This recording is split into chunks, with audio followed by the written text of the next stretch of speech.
All right. I guess I'm live. It took me a sec there to figure it out. So much to learn about this streaming, but hey, thanks for joining me. All all two of you. No, am I live? I think I am. All right. Let's see. I think I'm live. Anyway, thanks for joining me today.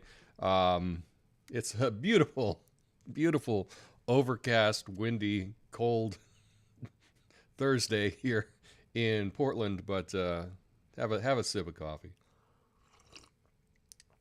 I'm glad you all are patient in watching an old guy learn how to do stuff. Right? I'm learning how to do this stream, and I've just realized I don't have my lighter. Give me 1 second here.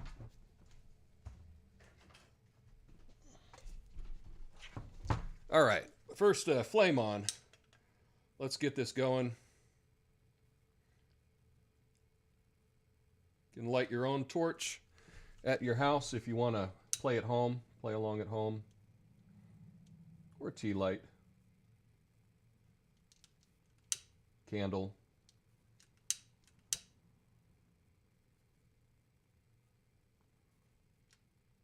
Flame on. I think that'll work.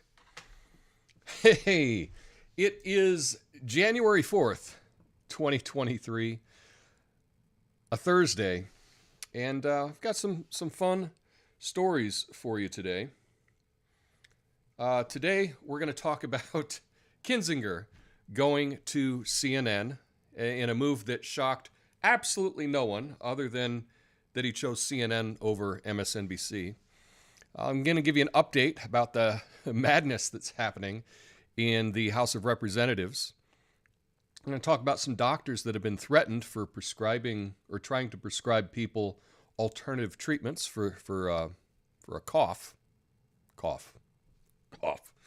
And lastly, I want to explain at least what I understand about this USA men's national team soccer scandal. It's kind of juicy, but probably not as big a deal as they're making it out to be. But we'll get to all of that. And lastly, my handle on all social media is @CoffeeandNuance. I'm trying to learn all the different platforms. I actually downloaded Twitter on my phone for the first time. I've had Twitter for 5 years now, and I finally put it on my phone just to see how that works. A little hard to follow for me, but I'm trying to understand what the hype is. But let's get to the first story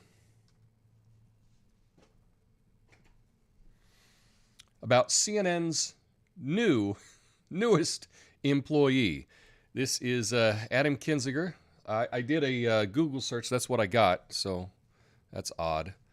But CNN has hired former Republican Representative Adam Kinzinger to be a senior political commentator. Kinzinger was a critic of former President Trump and served on the House Select Committee investigating January 6th.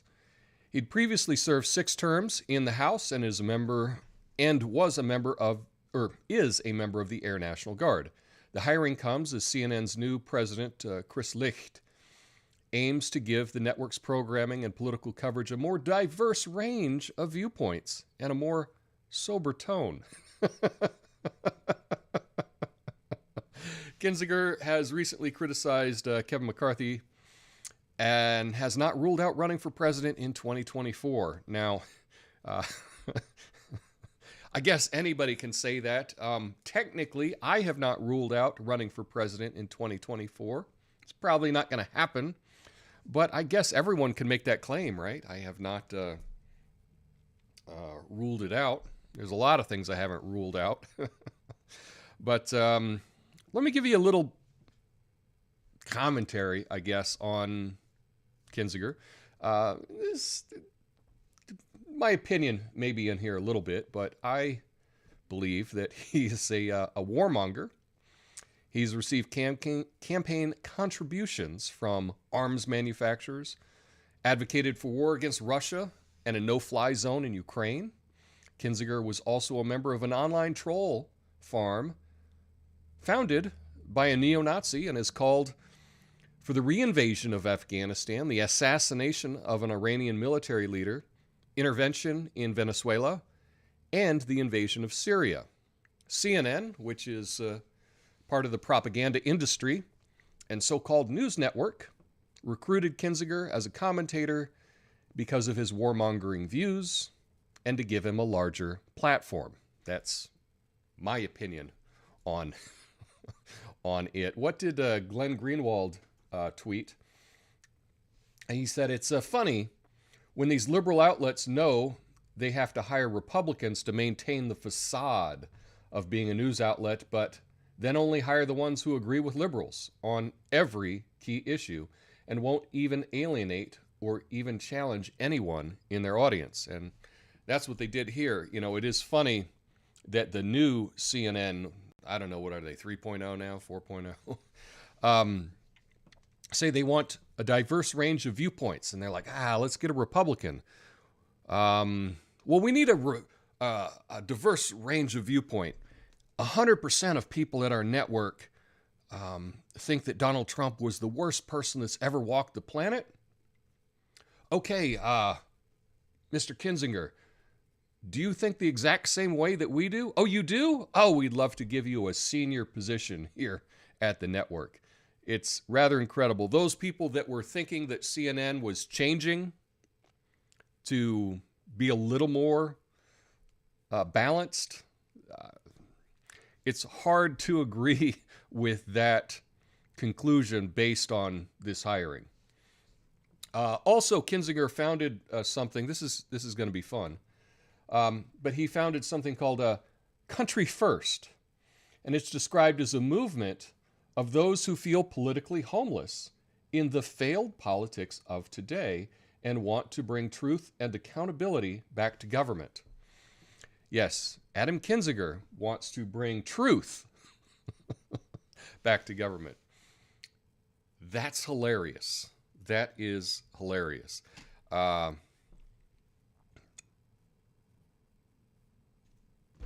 don't know. I don't even know what to say. It's. I don't think that I could say anything that is as funny as what Tucker talked about him and Kinzinger's feud with Cat Turd on Twitter. It's one of the funniest pieces that I've seen on the news or on commentary shows last week, maybe 2 weeks ago. It was hilarious. You got to look that up. But yeah, let me know what you think. Are you going to be watching for Adam Kinzinger on CNN? I guess I'd have to have CNN to actually watch him. But crazy stuff.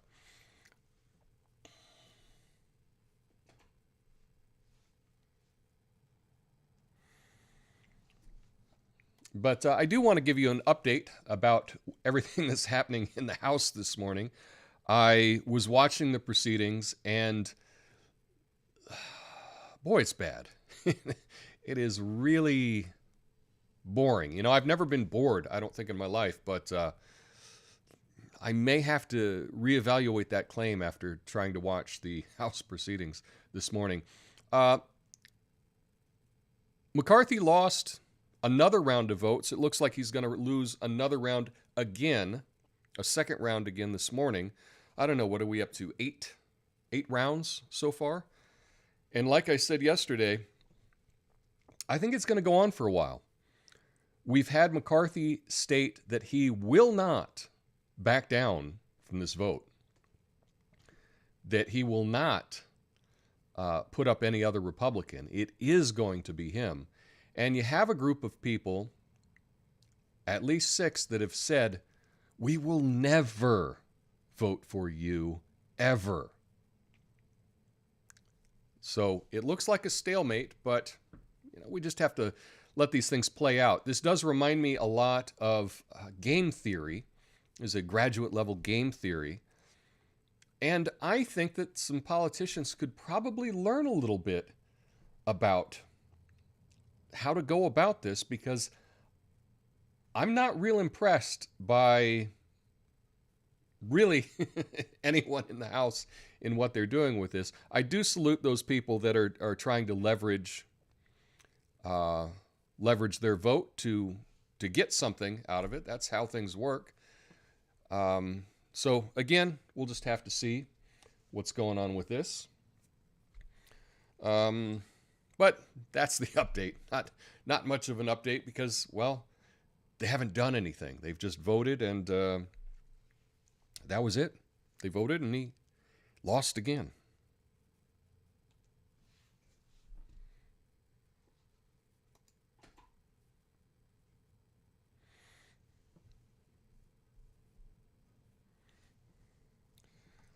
All right, next, I want to talk about some doctors that have been threatened. This is I think, a very important story, and we've seen, I think, a lot of gaslighting around this.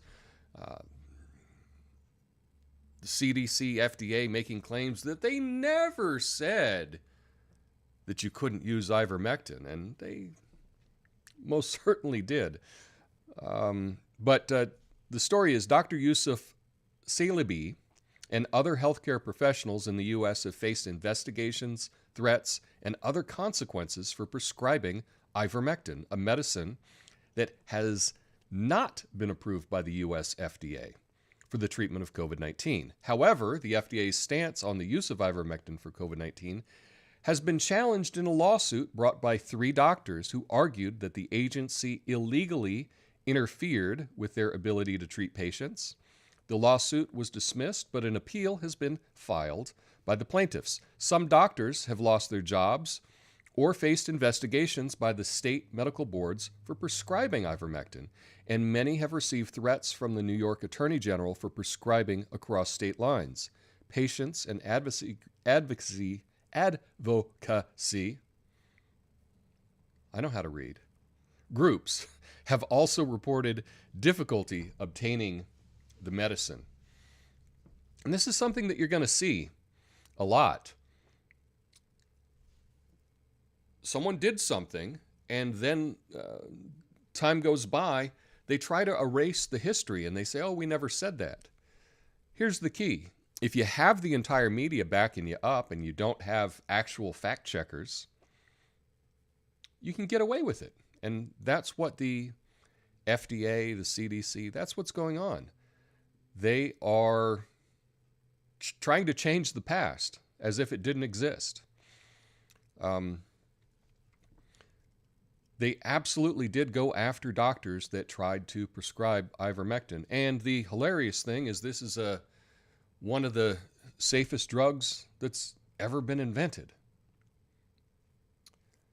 But I guess I have to preface this because I'm on YouTube streaming that I'm not a medical doctor and I'm not giving any advice. Right? Is that good enough? I hope so.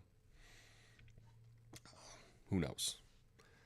But that is going on, and I will be paying attention to this story and see how it develops.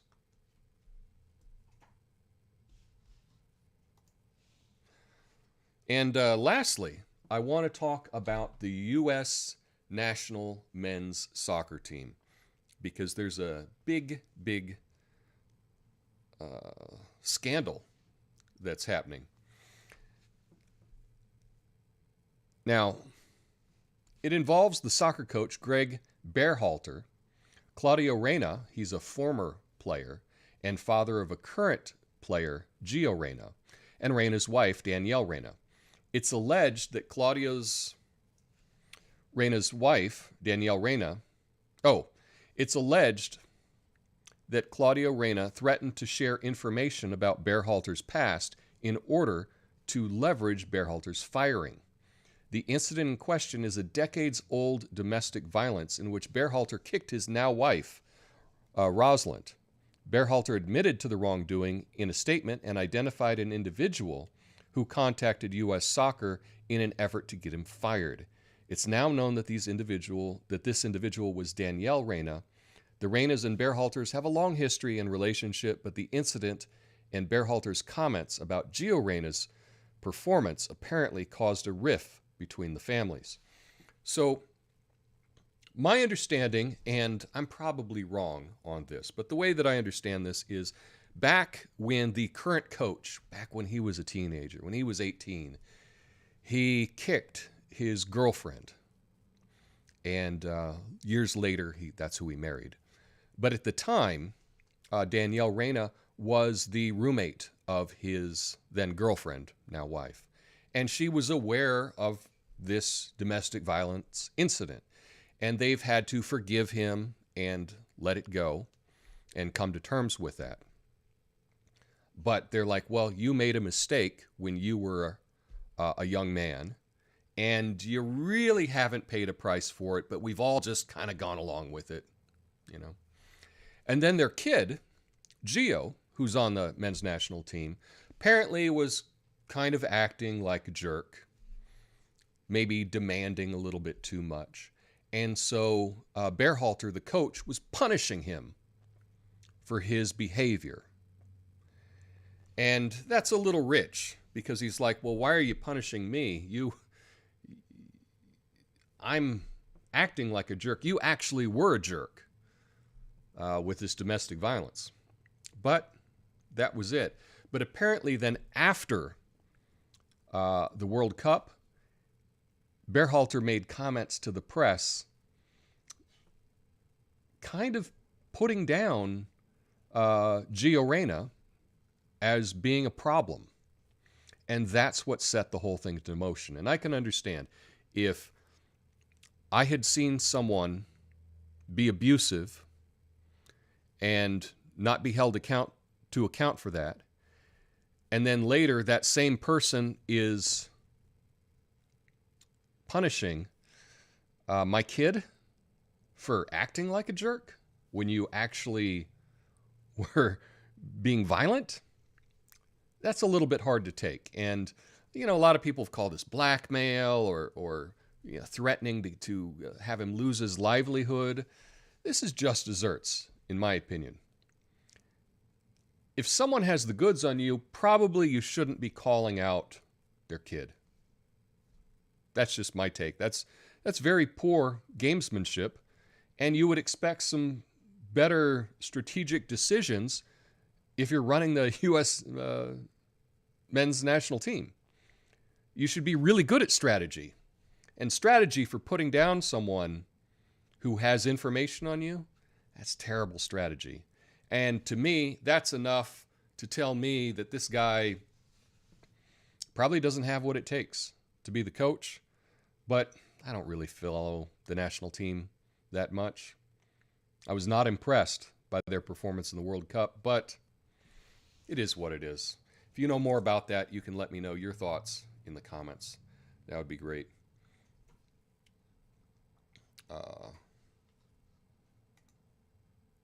But lastly, I just want to encourage everyone to hit the like button. It doesn't cost anything.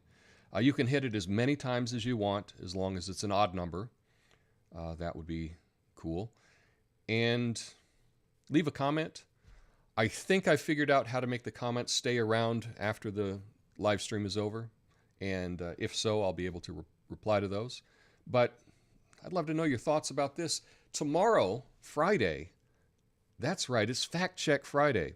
It's been over a year since I've done a fact check, so I have a lot of things to choose from.